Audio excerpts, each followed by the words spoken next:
ओम शांति। 28/9/24 की वाणी है। मीठे बच्चे, जब तुम नंबरवार सतोप्रधान बनेंगे तब यह नेचुरल कैलेमिटीज व विनाश का फोर्स पड़ेगा और यह पुरानी दुनिया समाप्त होगी। प्रश्न: कौन सा पुरुषार्थ करने वालों को पाप का पूरा वर्षा प्राप्त होता है? उत्तर: पूरा वर्षा लेना है तो पहले बाप को अपना वारिस बनाओ, अर्थात जो कुछ तुम्हारे पास है वह सब बाप पर बलिहार करो। बाप को अपना बच्चा बना लो तो पूरे वर्षे के अधिकारी बन जाएंगे। संपूर्ण पवित्र बनो तब पूरा वर्षा मिलेगा। संपूर्ण पवित्र नहीं तो मोचरा खाकर थोड़ी सी मानी मिल जाएगी। ओम शांति। बच्चों को सिर्फ एक की याद में नहीं बैठना है, 3 की याद में बैठना है। भल एक ही है, परंतु तुम जानते हो वह बाप भी है, शिक्षक भी है, सद्गुरु भी है। हम सबको वापस ले जाने आए हैं। यह नई बात तुम ही समझते हो। बच्चे जानते हैं, वह जो भक्ति सिखाते हैं, शास्त्र सुनाते हैं, वह सब है मनुष्य। इनको तो मनुष्य नहीं कहेंगे ना। यह तो है निराकार। निराकार आत्माओं को बैठ पढ़ाते हैं। आत्मा शरीर द्वारा सुनती है। यह ज्ञान बुद्धि में होना चाहिए। अभी तुम बेहद के बाप की याद में बैठे हो। बेहद के बाप ने कहा है, रूहानी बच्चों, मुझे याद करो तो पाप कट जाए। यहाँ शास्त्र आदि की कोई बात नहीं। जानते हो बाप हमको राजयोग सिखला रहे हैं। कितना भारी टीचर है। ऊंचते ऊंच तो पद भी ऊंचते ऊंच प्राप्त कराते हैं। जब तुम सतोप्रधान बन जाएंगे नंबरवार पुरुषार्थ अनुसार, तब फिर लड़ाई होगी। नेचुरल कैलेमिटीज भी होंगी। याद भी जरूर करना है। बुद्धि में सारा ज्ञान भी होना चाहिए। सिर्फ एक ही बार पुरुषोत्तम संगम युग पर बाप आकर समझाते हैं नई दुनिया के लिए। छोटे बच्चे भी बाप को याद करते हैं। तुम तो समझदार हो, जानते हो बाप को याद करने से विकर्म विनाश होंगे और बाप से ऊंच पद पाएंगे। यह भी जानते हो, इन लक्ष्मी नारायण ने नई दुनिया में जो पद पाया है वह शिव बाबा से ही पाया है। यह लक्ष्मी नारायण ही फिर 84 का चक्र लगाकर अभी ब्रह्मा सरस्वती बने हैं। यही फिर लक्ष्मी नारायण बनेंगे। अभी पुरुषार्थ कर रहे हैं। सृष्टि के आदि मध्य अंत का तुमको ज्ञान है। अब तुम अंधश्रद्धा से देवताओं के आगे माथा नहीं झुकाएंगे। देवताओं के आगे मनुष्य जाकर अपने को पतित सिद्ध करते हैं। कहते हैं आप सर्वगुण संपन्न हो, हम पापी विकारी हैं, कोई गुण नहीं है। तुम जिनकी महिमा गाते थे, अभी तुम स्वयं बन रहे हो। कहते हैं बाबा, यह शास्त्र आदि कब से पढ़ना शुरू हुआ है? बाप कहते हैं जब से रावण राज्य शुरू हुआ है। यह सब है भक्ति की सामग्री। तुम जब यहाँ बैठते हो तो बुद्धि में सारा ज्ञान धारण होना चाहिए। यह संस्कार आत्मा ले जाएगी। भक्ति के संस्कार नहीं जाने हैं। भक्ति के संस्कार वाले पुरानी दुनिया में मनुष्यों के पास ही जन्म लेंगे। यह भी जरूर है, तुम्हारी बुद्धि में यह ज्ञान का चक्र चलना चाहिए। साथ साथ बाबा को भी याद करना है। बाबा हमारा बाप भी है। बाप को याद किया तो विकर्म विनाश होंगे। बाबा हमारा टीचर भी है तो पढ़ाई बुद्धि में आएगी और सृष्टि चक्र का ज्ञान बुद्धि में है, जिससे तुम चक्रवर्ती राजा बनेंगे। ओम शांति। भक्ति और ज्ञान।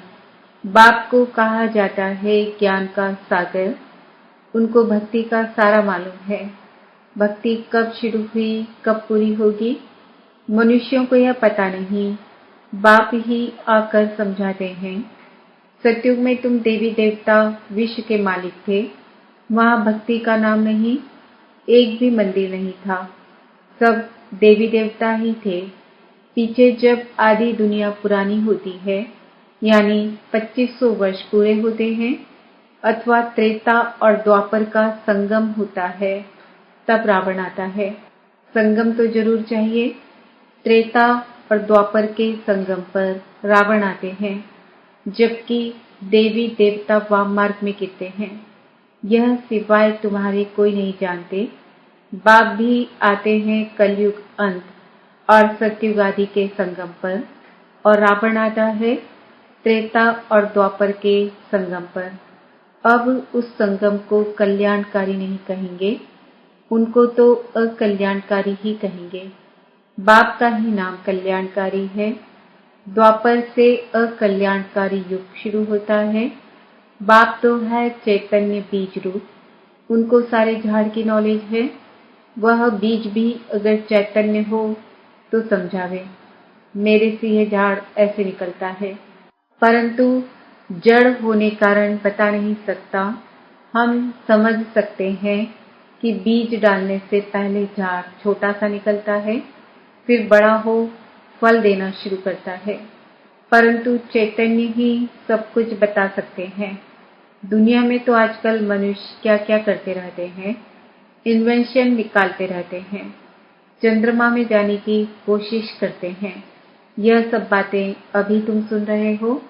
चंद्रमा तरफ कितना ऊंचा लाखों माइल्स तक चले जाते हैं जांच करने के लिए कि देखें चंद्रमा क्या चीज है। समुद्र में कितना दूर तक जाते हैं, जांच करते हैं, परंतु अंत पा नहीं सकते। पानी ही पानी है। एरोप्लेन में ऊपर जाते हैं, उन्हों को पेट्रोल इतना डालना है जो फिर वापस भी आ सके। आकाश बेहद है ना, सागर भी बेहद है। जैसे यह बेहद का ज्ञान सागर है, वह है पानी का बेहद का सागर। आकाश तत्व भी बेहद है, धरती भी बेहद है। चलते जाओ, सागर के नीचे फिर धरती है। पहाड़ी किस पर खड़ी है? धरती पर।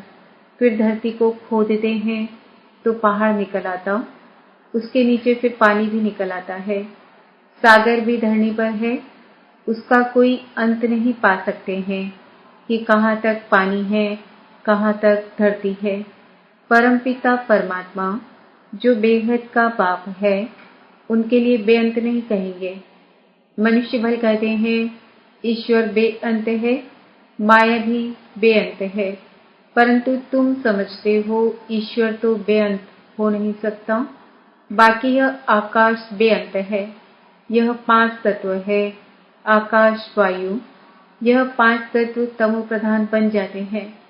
आत्मा भी तमो प्रधान बनती है, फिर बाप आकर सतो प्रधान बनाते हैं। कितनी छोटी आत्मा है, 84 जन्म भोगती है।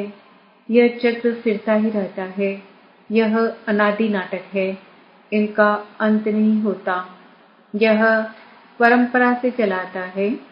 कब से शुरू हुआ यह कहें तो फिर अंत भी हो। बाकी यह बात समझानी है। कब से नई दुनिया शुरू होती है, फिर पुरानी होती है। यह 5000 वर्ष का चक्र है जो फिरता ही रहता है। अभी तुम जानते हो, बाकी उन्होंने तो गपोड़ा लगा दिया है। शास्त्रों में लिखा है कि सतयुग की आयु इतने लाखों वर्ष है, तो मनुष्य सुनते सुनते उनको ही सच समझ लेते हैं। यह पता नहीं पड़ता भगवान कब आकर अपना परिचय देंगे।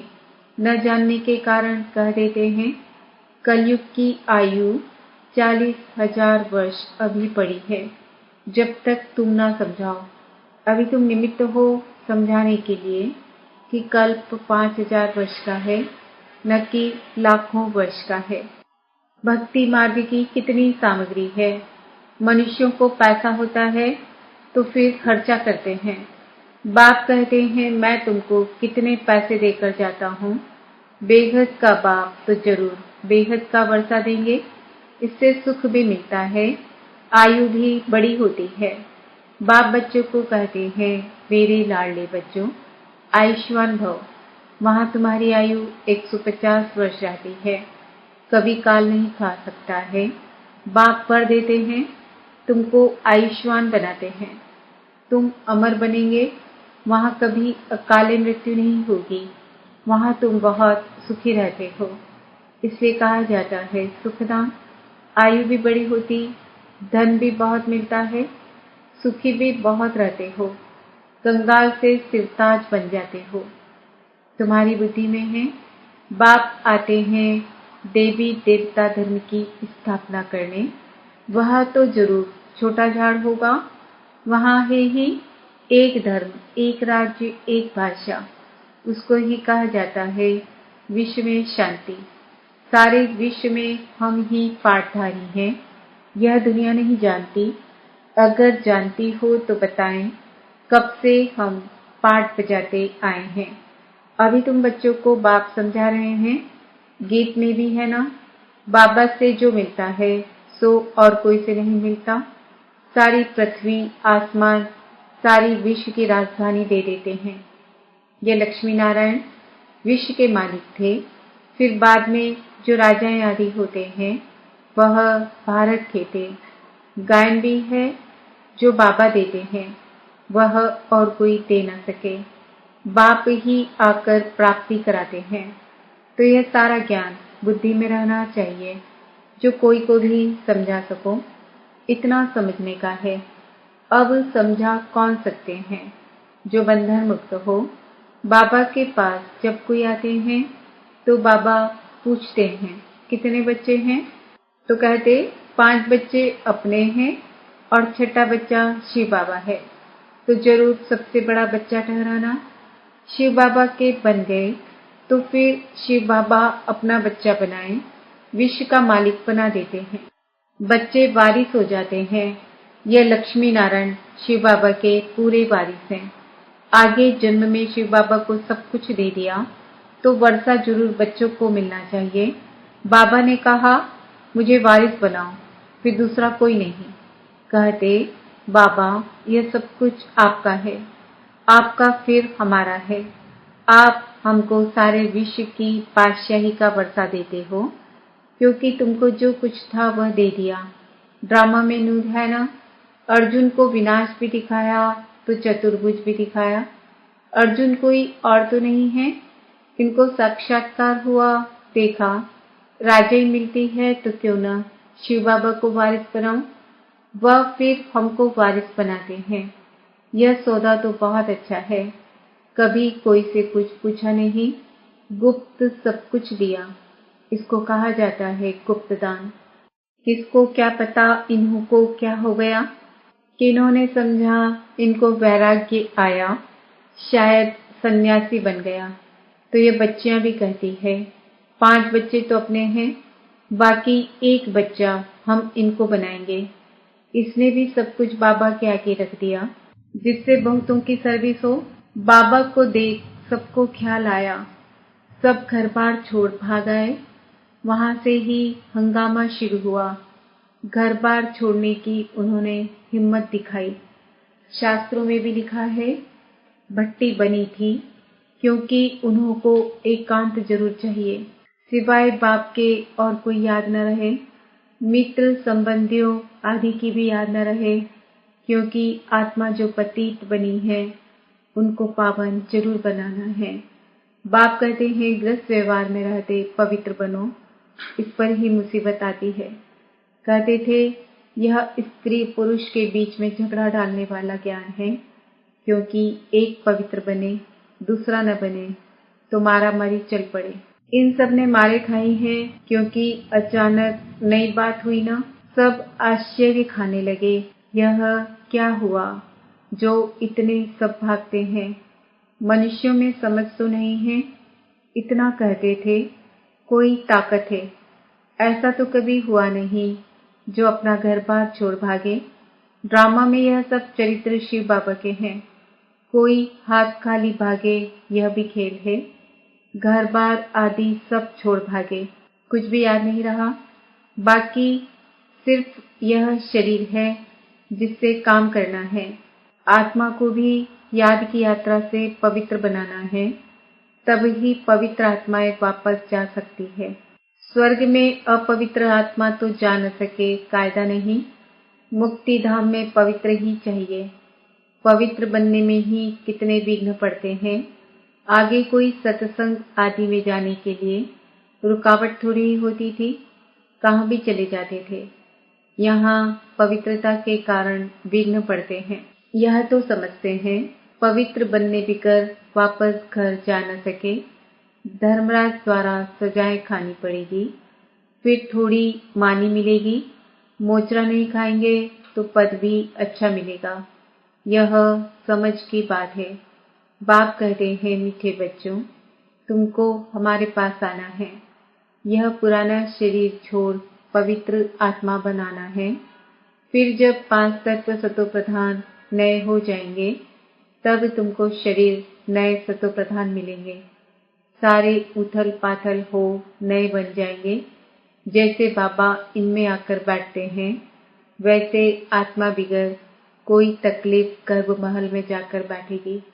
फिर जब समय होता है तो बाहर आ जाती है, तो जैसे बिजली चमक जाती है, क्योंकि आत्मा पवित्र है। यह सब ड्रामा में नूद है। अच्छा, मीठे मीठे सिक्के दे बच्चों प्रति माता पिता बाप दादा का याद प्यार और गुड मॉर्निंग। रूहानी बाप की रूहानी बच्चों को नमस्ते। हम रूहानी बच्चों की रूहानी माता पिता बाप दादा को याद प्यार गुड मॉर्निंग नमस्ते ओम शांति। धारणा के लिए मुख्य सार, आत्मा को पावन बनाने के लिए एकांत की भट्टी में रहना है। एक बाप के सिवाय दूसरा कोई भी मित्र संबंधी याद न आए। बुद्धि में सारा ज्ञान रख, बंधन मुक्त बन, दूसरों की सर्विस करनी है। बाप से सच्चा सौदा करना है। जैसे बाप ने सब कुछ गुप्त किया, ऐसे गुप्त दान करना है। वरदान, माया के विकराल रूप के खेल को साक्षी होकर देखने वाले माया जीत भव। माया को वेलकम करने वाले उसके विकराल रूप को देखकर घबराते नहीं। साक्षी होकर खेल देखने से मजा आता है, क्योंकि माया का बाहर से शेर का रूप है, लेकिन उसमें ताकत बिल्ली जितनी भी नहीं है। सिर्फ आप घबराकर उसे बड़ा बना देते हो। क्या करूं, कैसे होगा?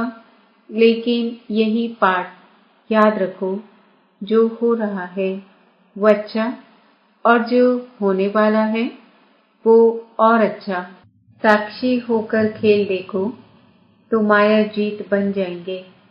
स्लोगन, जो सहनशील है वह किसी के भाव स्वभाव में जलते नहीं। व्यर्थ बातों को एक कान से सुन, दूसरे से निकाल देते हैं। ओम शांति। आज का सम्मान है